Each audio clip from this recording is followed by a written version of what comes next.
መዓልታዊ ቡና ምስታይ ኣብ ሰብነትና ዘለዎ ጽልዋ ጥቕምን ጉድኣቱን ቡና ኣብ ብዙሓት ባህልታት ብፍላይ ድማ ኣብ ናትና ካብ መስተ ንላዕሊ እዩ።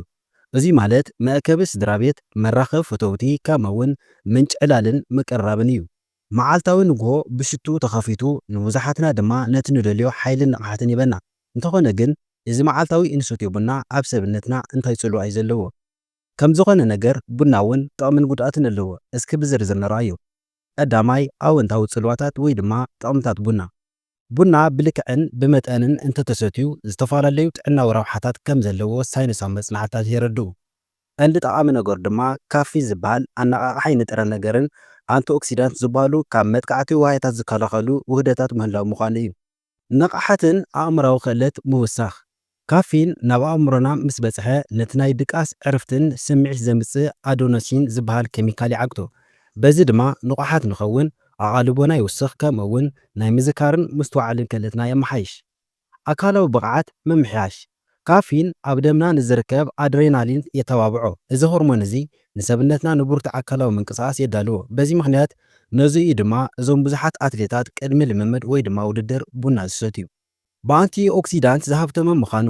ቡና ሓደ ካብቶም ቀንዲ ምንጭን ኣንቲ ኦክሲዳንት ኣብ ምዕራባዊ ኣመጋግባ እዩ። እዞም ኣንቲ ኦክሲዳንትስ ነቶም ኣብ ሰብነትና ዝርከቡ ዋህታት ወይ ድማ ሴላት ካብ ጉድኣት ይከላኸሉ። በዚ ድማ ንመሰረታዊ ሕማማትን እርጋንን ይቃለሱ። ሓደጋ ገለ ሕማማት ምቕናስ ሕማም ሽኮርያ ዓይነት 2 መጽናዕትታት ከም ዘርእይዎ መዓልታዊ ቡና ዝሰትዩ ሰባት ካብቶም ዘይሰትዩ ሓደጋ ናይዚ ሕማም ናይ ምሓዝ ተኽእሎም ዝነከየ እዩ።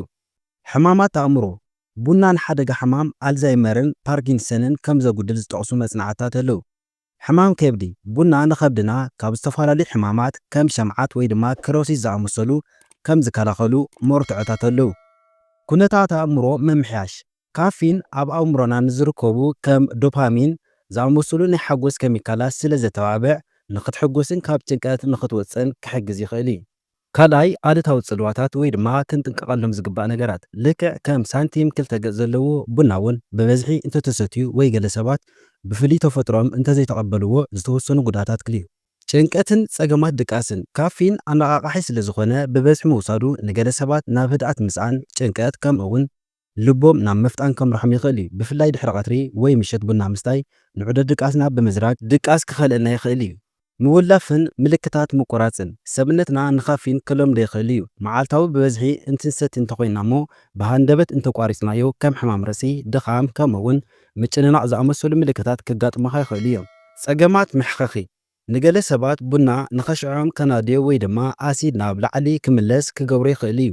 ብፍላይ ኣብ ጥራይ ከብዲ ምስታይ ነዚ ጸገም እዚ ከጋድዶ ይኽእል እዩ።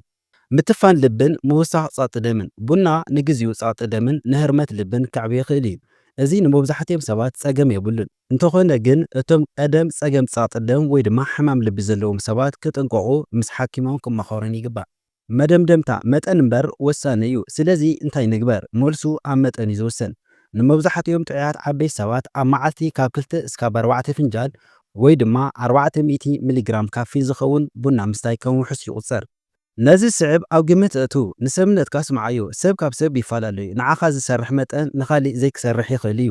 ድቃስ እንተኸሊካ እንተጫናኒቕካ ወይ ድማ ኸሽዓኻ እንተሕሚሙካ መጠንካ ምጉዳል እዩ።